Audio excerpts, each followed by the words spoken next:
Segundo capítulo 8, Salomão edifica cidades. E sucedeu ao cabo de 20 anos, nos quais Salomão edificou a casa do Senhor e a sua própria casa, quer dizer, o templo e o palácio, que Salomão edificou as cidades que Irão lhe tinha dado, e fez habitar nelas os filhos de Israel. Depois foi Salomão de Ramate-Zobá e a tomou. Também edificou a Tadmor no deserto e todas as cidades das munições que edificou em Ramate.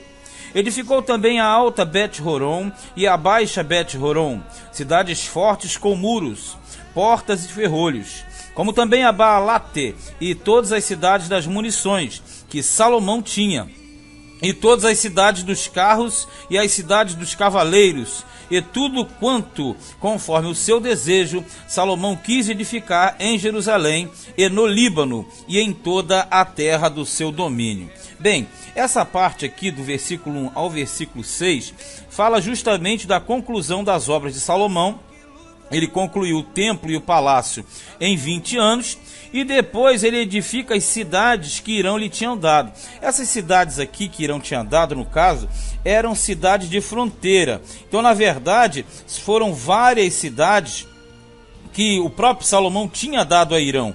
Então, na verdade, a leitura aqui ela seria um pouco diferente, né? Que Salomão edificou as cidades que Irão lhe tinha dado, mas no original é o contrário. Não foi Irão que deu para Salomão, e sim Salomão que tinha dado a Irão, de acordo lá com o primeiro livro dos Reis, capítulo 9.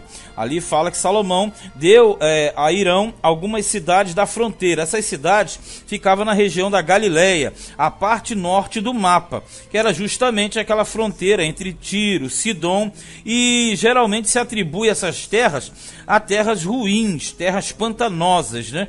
Aqui no caso não tem essa referência, como nós já falamos, não aparecem os erros dos reis, só quando é um erro que tem o propósito de mostrar uma manifestação poderosa do Senhor. Mas na verdade as terras que Salomão passou para Irão foram terras ruins, tanto é que foram chamadas de terra de Cabul, aquela no contexto de primeiro livro dos Reis, capítulo 9, terra pantanosa, arenosa, terra ruim. Mas na verdade aqui você tem a conclusão. Salomão levanta cidades, aqui você tem cidades que são na verdade de fronteira, quando fala aqui, ó, também edificou a Tadmor no deserto, isso aqui é na região sul, região sul de Israel, enquanto que Ramate é na região norte.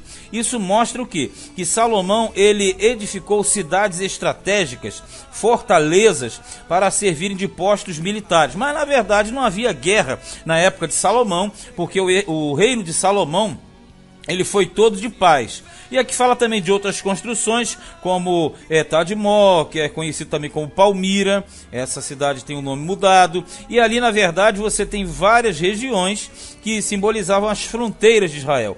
Isso, na verdade, para o milênio, tem uma grande e vasta aplicação para o reino de Jesus no milênio, que será um reino mundial. Então, na verdade, essas dominações vizinhas, próximas vizinhas, apontavam para um domínio mundial de Cristo durante o milênio. No verso 6 nós lemos também, fala de Baalate, fala das cidades com portas e ferrolhos, que tudo aquilo que ele fez no seu domínio, tudo que ele quis edificar em Jerusalém, no Líbano, edificou, e o Líbano lá em cima. Então Salomão estabeleceu o seu reino. Agora no versículo 7, Salomão faz tributários os heteus.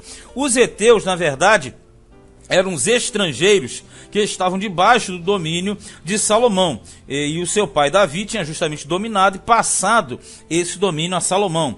Verso 7 diz: quanto a todo o povo que tinha ficado dos heteus, e amorreus, e ferezeus, e reveus, e jebuseus que não eram de Israel, a seus filhos que ficaram depois deles na terra, os quais os filhos de Israel não destruíram, Salomão os fez tributários até o dia de hoje, até o dia que foi escrito.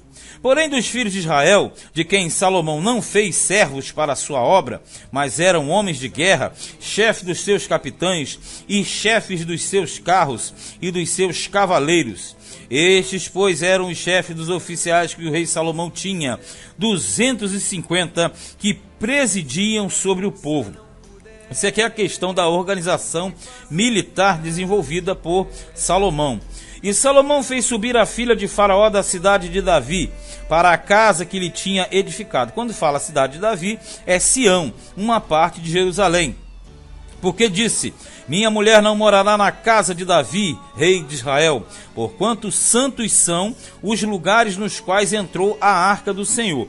Essa colocação aqui, ela aponta justamente para o fato de que Salomão, ele queria fazer uma diferença de cultura, porque nós sabemos que a filha de Faraó era uma estrangeira, e Faraó, assim como o Egito, adoravam diversos deuses.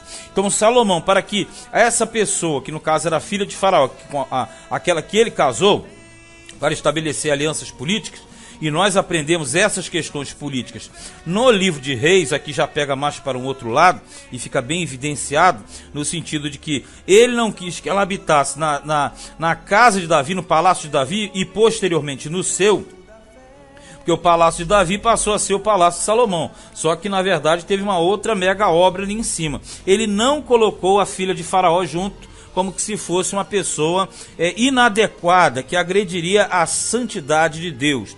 Verso 12: então Salomão ofereceu holocaustos ao Senhor, sobre o altar do Senhor que tinha edificado diante do pórtico.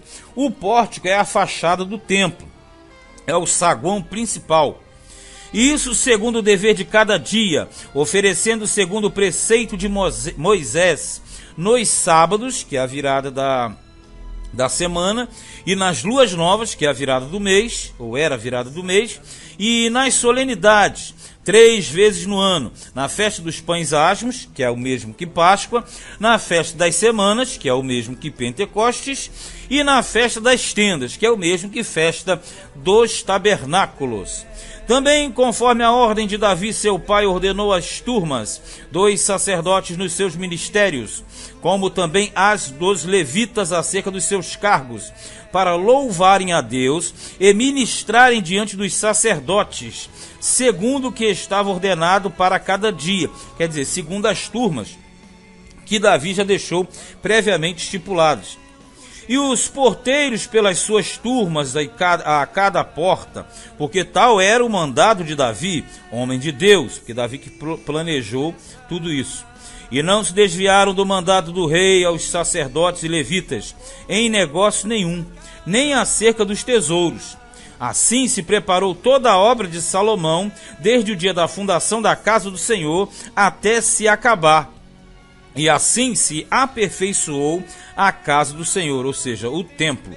Então foi Salomão a Ezion-Geber e a Elate, a praia do mar na terra de Edom. Quando fala praia do mar na terra de Edom, é o mar morto, e não necessariamente o mar Mediterrâneo. Não propriamente, melhor dizendo. E enviou-lhe Irão, por mão de seus servos, navios e servos práticos do mar, quer dizer, hábeis na arte do comércio marítimo. E foram com os servos de Salomão a Ofir. Ofir ficava na região da África. E tomaram de lá 450 talentos de ouro e os trouxeram ao rei Salomão. Você percebe que a narrativa de 2 Crônicas fala do reino de Salomão, mas não da forma que fala no livro dos reis, sempre se prendendo a um aspecto mais espiritual, colocando essas questões da prática no templo, do esforço de Salomão, na edificação do templo, na organização, e encobre esses aspectos negativados dos reis, como o caso inicial, e nós falamos, de Salomão, que deu uma má retribuição a Irão. Irão ajudou Salomão durante 20 anos, e no final dos 20 anos, Salomão passou para ele cidades ruins, terras ruins, e já que o livro de Crônicas faz uma forçação de barra, querendo passar a culpa mais para Irão do que propriamente para Salomão. É aquela questão que nós já falamos no livro de Crônicas, tanto no primeiro quanto na introdução do segundo, e vamos falar sempre que se fizer necessário. Esse foi o segundo livro de Crônicas, capítulo de número 8.